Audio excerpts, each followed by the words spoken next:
Hello, everybody. Welcome to Aging and Strong.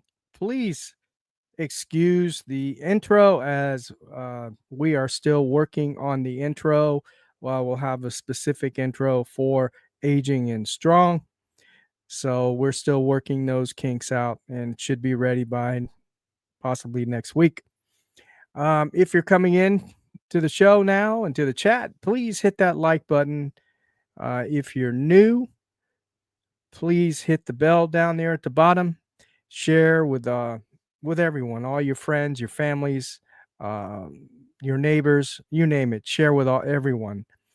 Yes, I was on vacation, so this is the first episode coming back from my vacation. And while I was on vacation, some interesting news popped up.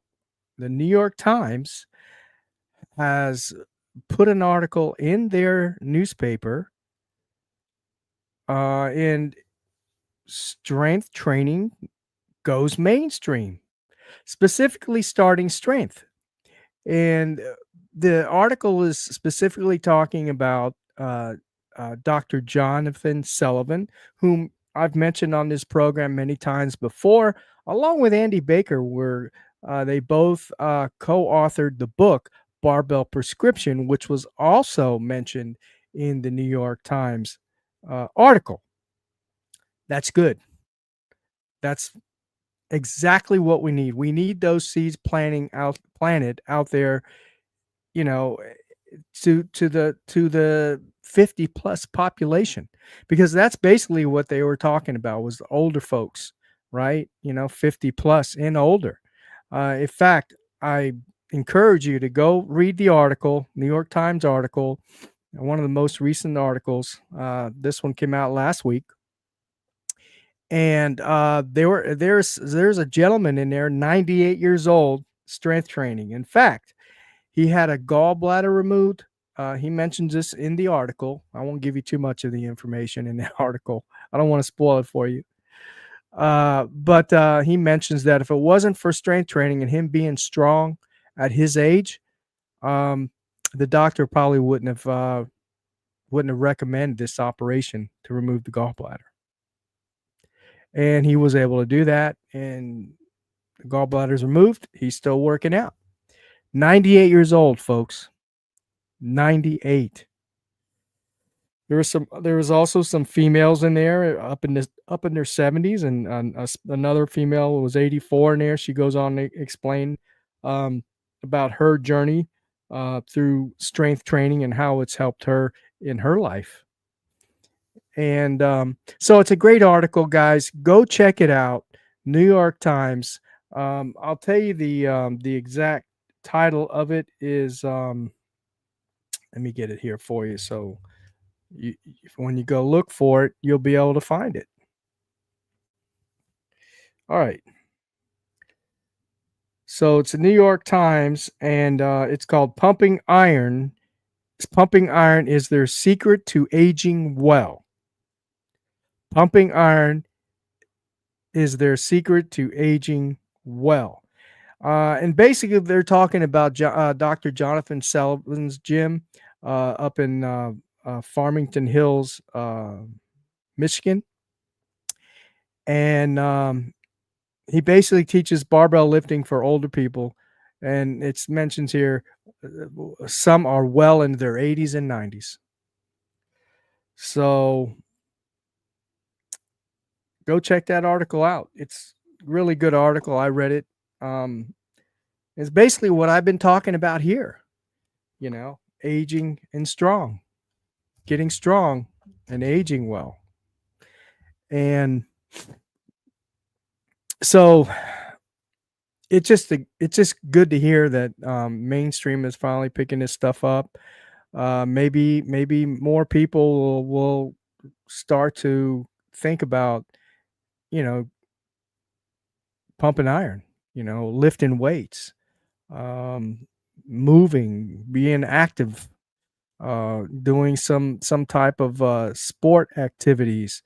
Walking is a great activity. I do that myself. I did a lot of walking when I was on vacation.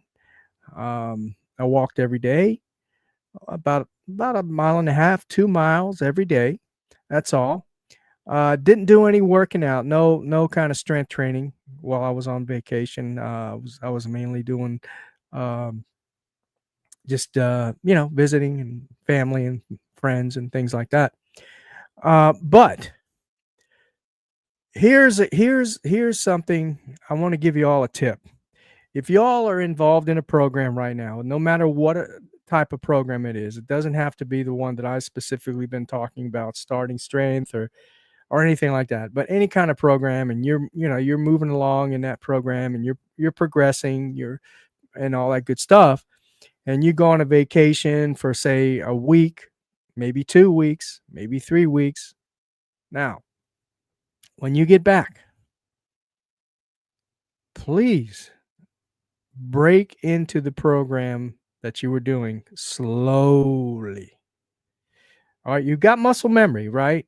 So you're gonna lose some strength a little bit, right? Depending on where you're at in your program age and all that, how it makes a big difference. But the older you are, the more strength you're probably going to lose.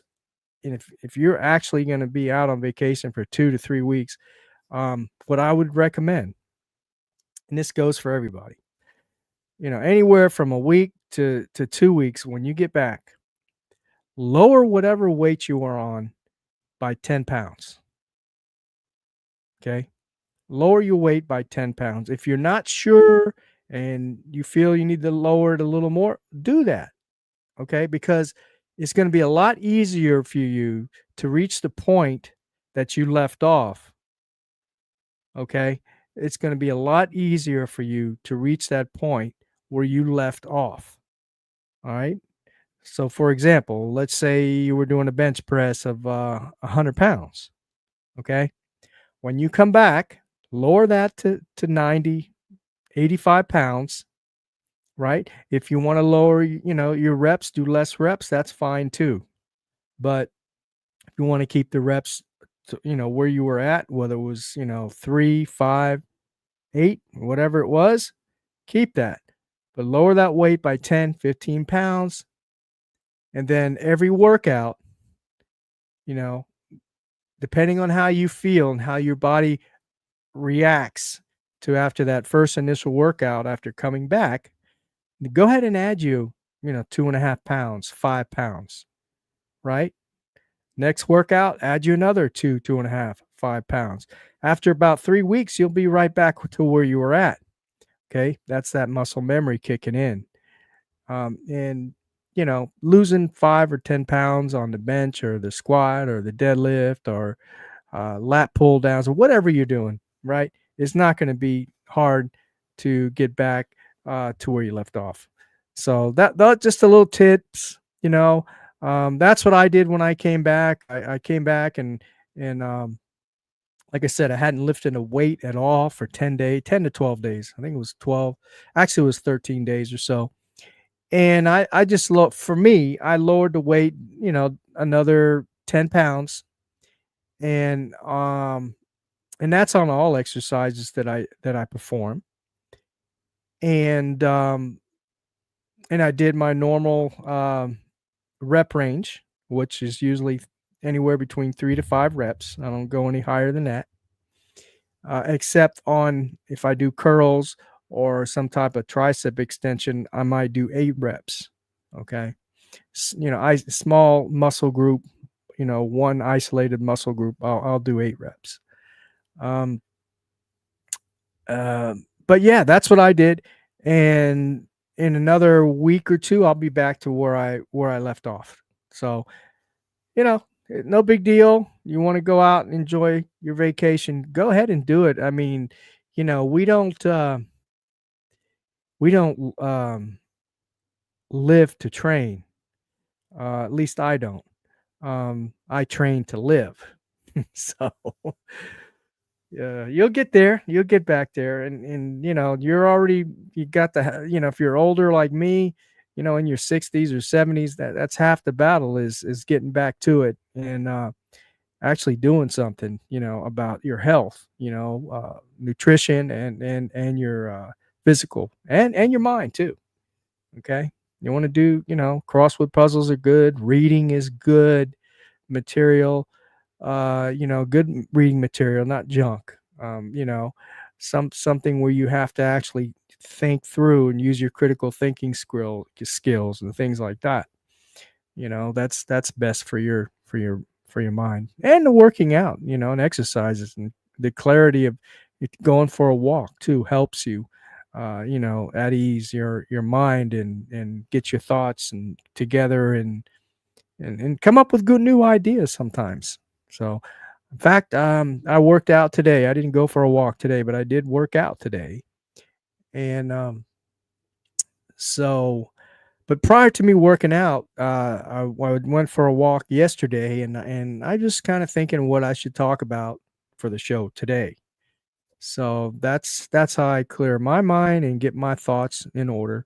Is I'll go for a nice brisk walk for a mile and a half, 2 miles, and that's really all I need. Now, I also have gotten back into boxing. Um, so I'll do 6 rounds of boxing. Well, punch in the bag, shadow boxing. I'll do some sprints, and that's really about it. I don't do any sparring anymore. Um, and that takes about half an hour, 45 minutes, depending on how I feel. I might cut it short. Maybe I'll do 4 instead of 6 rounds or whatnot. Just depends. I listen to my body, and because I look at this as something, um a life journey, right? I'm going to do this for the rest of my life, just like brushing my teeth, taking a shower. I'm going to do that for the rest of my life, right? So that's the way I look at this, at training and exercise and things like that. Um, Also, I want to talk about uh, getting started in a program, right? And this is going to lead into intermediate programming too. So you'll see how this leads into that. We're going to talk a little bit about, well, what do I do once I get into a basic, I finish the basic program or starting strength program, and I'm no longer uh, increasing the weight, every week, or, every workout or whatnot. And we'll get into a little bit of that, and then we'll talk some about that. But I want to talk about my wife. I had been trying to get her to do strength training. She was good at walking and stuff and doing the treadmill and everything, but I suggested to her that she needs to do a little strength training. And she sees me consistently doing my strength training and stuff. And of course, family first, but she does see me do it consistently. And after 6 or 7 years of me putting that bug in her ear, planting the seed, about 4 months ago, she decided to start incorporating some strength training, and I'm so proud of her. Uh, and trust me, she does not like exercising at all, especially weightlifting or lifting weights. She has never lifted weights in her life. Sh and, Now, when she was younger and in high school and stuff, she did play um, some sports, not a lot, but some. But yeah, she does not like it. But when I started explaining to her some of the research that I have been doing and why I'm lifting, and then the grandkids came along and all that kind of stuff, um, I guess she started thinking and about that, what I've been talking about, and she's been doing it consistently. And 2 times a week. She's doing it 2 times a week. Now she hasn't used the barbell yet. That's something I'm going to gradually get her into when she feels comfortable, okay? And that's the way attitude you should have with other folks too. If you're doing, your workout and stuff, and your wife or your husband or friend or family member is not interested, and you'd like to see them maybe getting, we all want our family and our friends and everybody to be healthy, right? And fit. And you can plant that seed, right? But don't force them. Don't tell them, "Oh, you're nuts. You're not doing, you should be doing this and doing that." Because I've tried that before and it didn't work. I was wrong for doing that. But the bottom line is, eventually if they see you working out, right? Action speaks louder than words, and they see you changing your eating habits, changing your being more active, going for the walks, right? Lead by example, right? They'll eventually come along and they'll get the picture. And if they don't, then at least you tried, right? At least you tried to plant that seed and they don't want to do it, they don't want to do it. So can't make them do it. It's sad sometimes when I've seen lots of folks while I was on vacation. I was at I went to the beach and I saw these older folks my age, and they had no balance. They could hardly walk on the beach sand. You know how the beach sand is, it kind of gets you off balance. It got me off balance a little bit. It's kind of awkward walking on the beach sand. And then in the waves in the water, they were getting beat up. I mean, they were falling down. And that's dangerous, especially if you have brittle bones and you're older like that and you don't have a lot of strength. You can get hurt. You can twist and you can fall down, you know, you can you can tear an ACL, anything like that could happen, right? You can break an arm, you fall down. It's hard when you fall down in that beach sand and those waves come popping in, right? So yeah, it was kind of sad. I was like, oh man, I wish I could help these people. I really do. I'm passionate about this, and but you can't help everybody.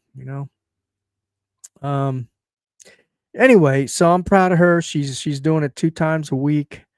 I'm breaking her in, using uh the dumbbells, the small dumbbell. She's doing that, and she is using a barbell. I take that back. She's doing uh rackless with the barbell. It's like a deadlift, but you start from the rack and lift up. Yeah. So I'm breaking her into that.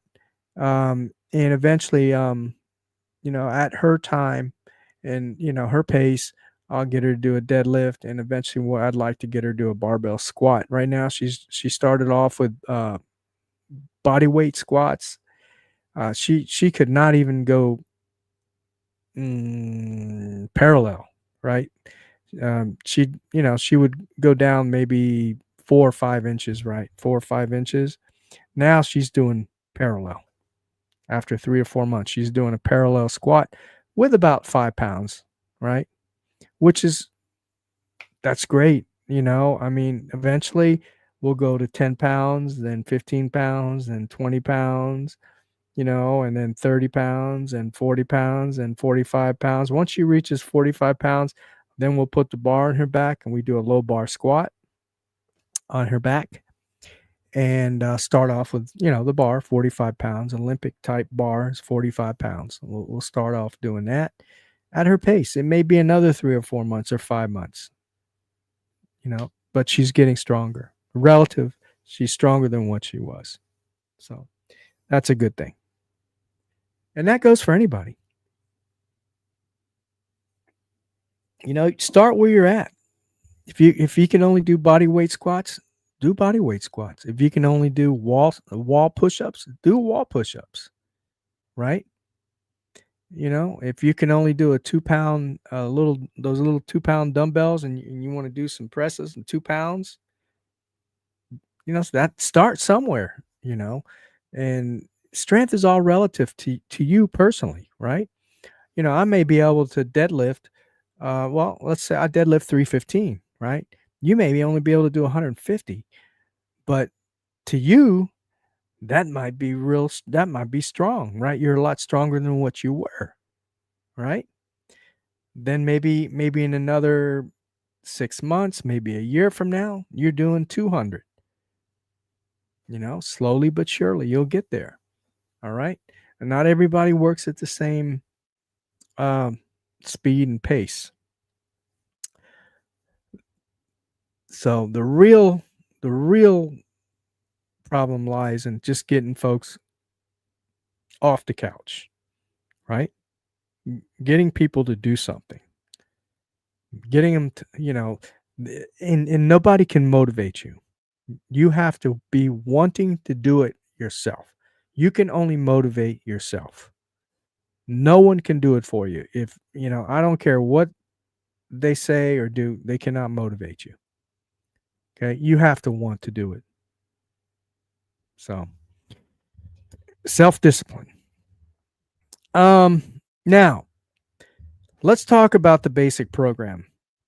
Um, Specifically, I talk about the starting strength program. That's the model that I follow, and it all started with Mark Ripito, um, up here in Wichita Falls, Texas. You can look him up, starting strength. Um, and we've talked about Dr. Jonathan Sullivan. Then we've had Andy Baker, the co-author of Barbell Prescription, on this show, and he's talked about the basic barbell lifts and the strength training program, right? Whether you call it starting strength or just a strength training program, whatever strength training program you are doing, um, when you start off with the basics and you run that out, right? And you can't add 5 pounds or 2.5 pounds every week, right? Every workout or every week, because first phase is every workout, then the next phase is you're only be able to add weight every week, and then let's say you just can't add any more weight, you just stalled out on specific lists. Primarily the press is going to stall out more than anything else first, the press and the bench press. Okay, but anyway, let's say you stall out on two or three of these exercises. Well, it's time to move on. It may be 8 weeks, it may be 12 weeks, it may be 16 weeks, it may be 24 weeks, right? Everybody's going to stall at a point. Um, and generally, for the older population, you're looking at about 2 to 3 months. So we'll say 2 to 3 months. Um, you'll probably look around and you'll say, well, geez, what do I do now? I'm not making any progress. The program is not working anymore, right? Well, it's not designed to continue to work for the remaining lifespan, right, of you. It's not. I mean, if you just think about it, if you add 5 pounds every workout, even 5 pounds every week, right, on each exercise, that's 5, 10, 15, that's 20 pounds a month. That's 240 pounds a year. In 2 years, that's 480 pounds. In 3 years, that's what, 600 and no, 720 pounds or something like that. Math is probably off, but you get the picture, right? So no, it's going to stop somewhere along the line. Your genetic potential is going to prevent you from moving on in that particular program. You've reached what you can naturally gain in strength at that point once you stall, right? Um, that's your foundation. That's your basic strength, whatever it is, 200 pounds, 300 pounds, 400 pounds, 500 pounds, 600 pounds, whatever that might be, right? You stop. Well, there's little nuances that you can do in order for you to continue to make progress at a slower rate, but you're going to make progress. For example, I'll give you my example. Now, I messed up along the way when I started doing starting strength. I've went over. You can go back and watch the first video or two. I made a lot of mistakes, I was working 10, 12 hours a day. I was doing boxing, 3, 4 times a week, and all that good stuff. So that kind of put a stall to my program very early. Okay. Because my body just couldn't take it anymore, especially at my age at that time. But anyway, so what you need to do then is basically is what I like, or what I didn't coin this um, terminology or phrase, is heavy, light, medium. Okay. You would do, and it just like it sounds, that's what you do. You're going to have a heavy day, you're going to have a light day, and you're going to have a medium day. If you're working 3 times a week, out 3 times a week, you'll do a heavy day, a light day, a medium day. Okay. If you're working out twice a week, like me, I do a heavy day, right? And then I do the light medium day on the same day of my next workout. So it's a heavy, light slash medium day, light slash medium day. So that's what I do. And it's worked for me, and it continues to work. And generally speaking, that type of program will carry you on for the duration of your lifespan. The heavy, light, medium program for older adults. Okay. That'll carry you on forever. Because I'll tell you why. Because they're gonna be, life gets in the way sometimes. You're gonna get sick. You might get hurt. Maybe you're walking down the street or something, and you trip and you fall, and sprain your ankle or whatever. Could be, or you go on vacations, or just life gets in the way. You all know what I mean, right?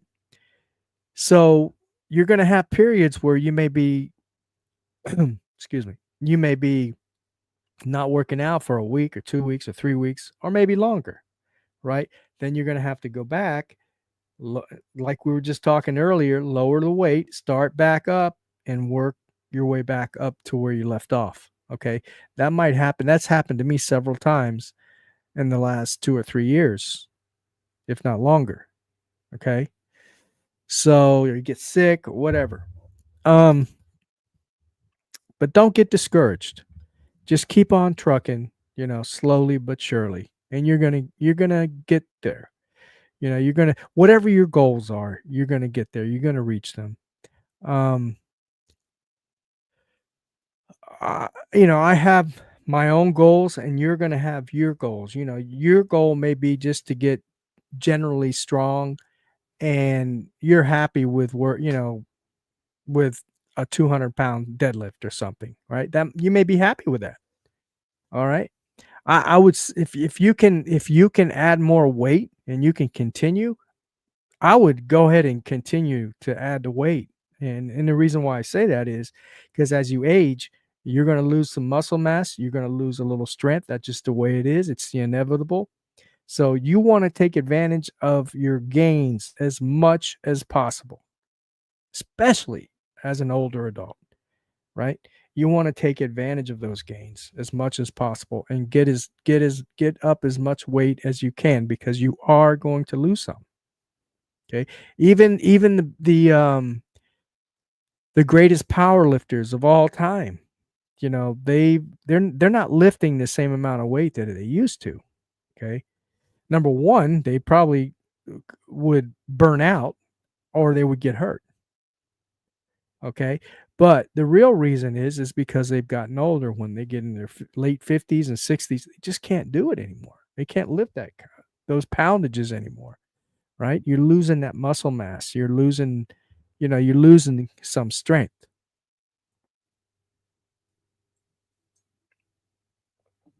But yeah, so that's what you would do, and as I said, it's been working great for me. I've been working out twice a week, lifting my weights. I don't go any higher than 5 reps, right? 3 to 5 reps is my limit, with the exception if I incorporate some curls or triceps sometimes into my program, then I'll do 8 reps with those. Okay, 2 sets, 8 reps, right? Um, But yeah, I've been adding weight. I would say 5 pounds, depending on the exercise, 5 pounds every 4 to 5 weeks. Every 4 to 5 weeks. And that's if I've been consistent. Let's say I haven't missed a workout or two because, whatever, family gets in the way, something. Family business I meant gets in the way, or something comes up, gets sick, whatever. Um, I'm averaging, like 5 pounds every 5 weeks, 4 to 5 weeks. Um, and that's another thing. If you're doing this program and let's say you're happy with deadlifting 200 pounds, right? Let's say you're happy there, but you're continuing to do deadlifts, right? Um, in your program, you may be happy with that. That's fine. If you want to do a maintenance thing, let's say you can do 5 reps of 200 pounds. Let's say one set of on the deadlift. I usually do one set. It's a very demanding exercise, right? So I only do one set, heavy. But anyway, so let's say you're doing the 200 pounds and you're happy with that right now. Okay, fine. Then stay there. Let's say in 3 or 4 months from now, you say, you know what, man, I want to add another, 5 pounds to this. Well, add another 5 pounds. And you're doing 205. You don't have to go, you don't have to add 5 pounds every 4 to 5 weeks or 6 weeks or even 8 weeks. You can do it every 6 months, every year. If you want to if you want to do a maintenance phase for, let's say, your deadlift. That's only one example, right? Now, I don't recommend that. I recommend you get up, you go as heavy as you can, you know, um, as as far as you can go, right? You go as heavy as you can, try to get as heavy as you can, right? You know, just keep on going. That's what I would suggest. But to each his own, right? Main thing is you're doing something. You're doing something that's going to help you in the long term, uh, getting strong. And that's what it's all about, getting strong. That's what this show is all about, getting strong and proper nutrition and things like that. That's a work in progress for me. Um, it really is. Uh, I've gotten a lot better with my diet, right? With my eating habits. Um, don't snack as much. Uh, Definitely eliminated all sodas, all alcohol. Not saying that's bad for you, but for me, it wasn't good. So that's why I cut that out of my diet. Now sodas, yeah, just do the research on sodas and stuff. And alcohol is, I mean, I'm not going to say I don't drink it all. I might have an occasional glass of wine here and there. In fact, in vacation, I had a beer. One beer. That's it. But I've eliminated most part all that out of my diet. A lot of snacking I don't do as much. Occasionally I might have a small little bowl of chips or something, or maybe a little bowl of ice cream. I think I had a small little bowl of ice cream, one of those little small cups of ice cream I had for dessert. And I was down in South Florida, so I did have some I went down as far as Miami, and I did have some flan, which is a Cuban pudding type thing, dessert. I did have that. Oh, it was good. But anyway, but I try to stick to my diet as much as possible. I have the same thing every morning for breakfast. Every once in a while, I might switch it up. Might add something here or there, maybe some yogurt or some yogurt and some blueberries, or yogurt and strawberries. You know, but generally, it's easy for me to have the same breakfast every morning. I don't have to think, right? I'm lazy anyway, but when it comes to cooking and stuff, I just don't have to think, right? So I usually make myself some, breakfast of eggs and bacon and have a glass of milk, or I'll have, in place of that, I might have a yogurt or something with some strawberries or blueberries or something of that nature. Sometimes oranges or something, or a banana from time to time.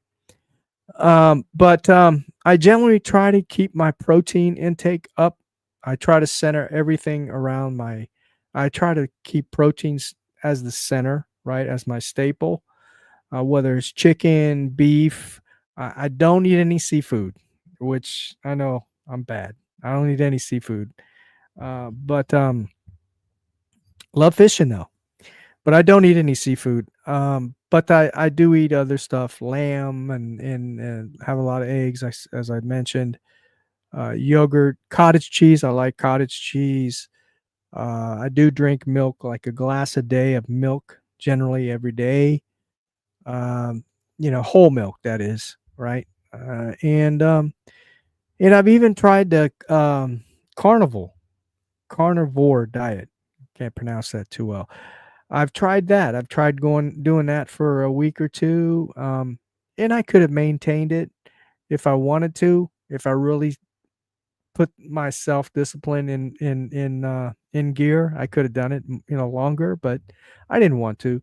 And for one reason or another, I won't get into the details. But anyway, I didn't do it, and but I felt good on that and everything.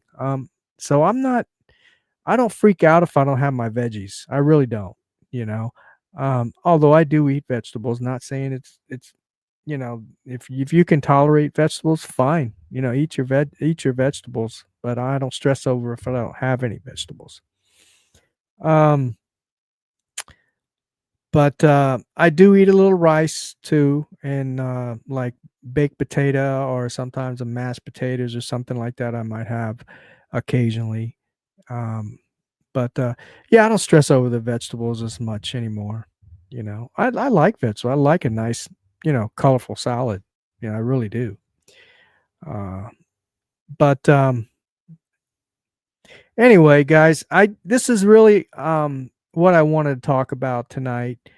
I just wanted to get back into the swing of things here at Aging and Strong, and just to give you a heads up, what I got going on, what I got coming up. I got in contact with Andy Baker again from Kenwood Strength and Conditioning here in Texas, Houston, Texas.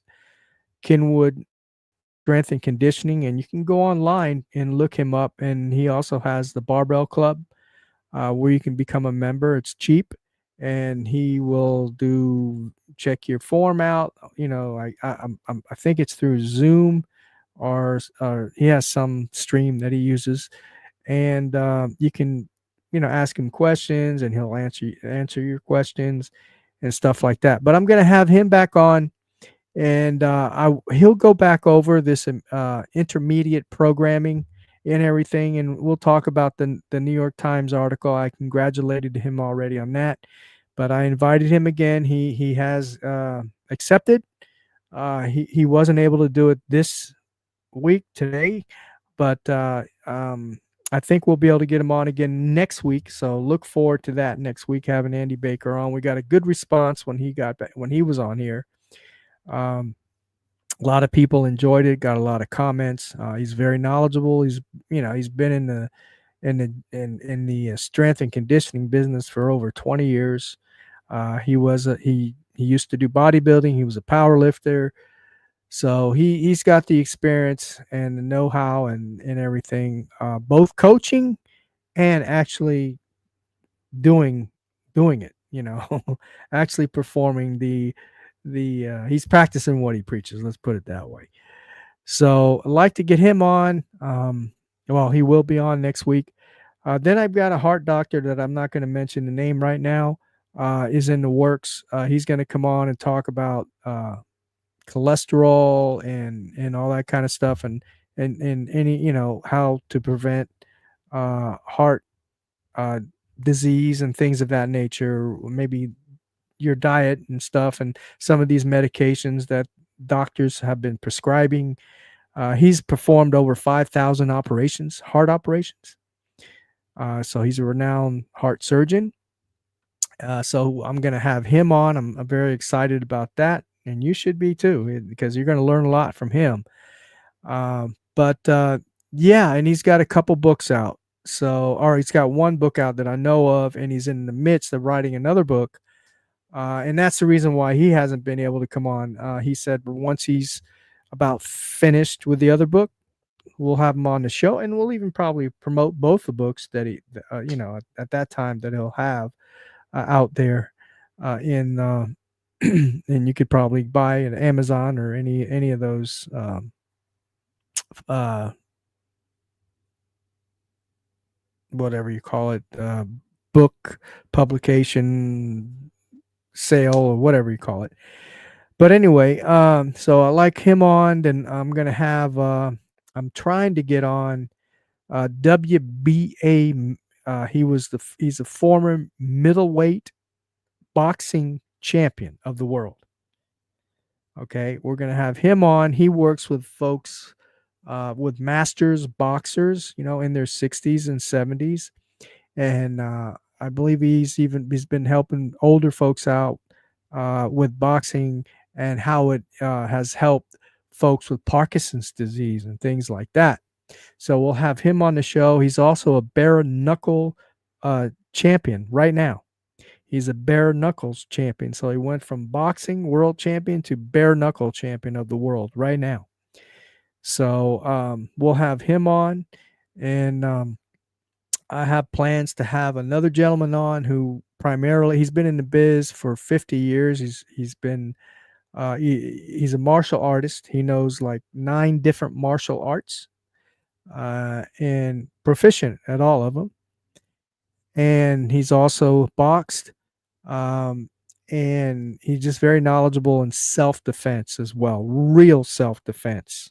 Okay, and we're going to talk to him, and he's in his 60s, so we're going to learn what he does to stay fit and in shape, and to take care of himself, defending himself, and in the case of something like that happens, what would he do, and what he suggests, for older folks how to uh, you know defend themselves. So it should be some good up and coming programs coming up. I'm excited about it. So appreciate you for joining tonight. Make sure that you hit that like button. And if you're new, and you're just now seeing Aging and Strong and you like the content, go ahead and subscribe. Hit that bell down there, subscribe, and share with your friends, your families, your neighbors, everybody you can. I just want to get the word out there, get the message out there, plant that seed of aging and strong for everyone, right? Especially us 50 plus population, or geographic. We want to be strong as we age. So, ladies and gentlemen, this is it for tonight. God bless and get strong.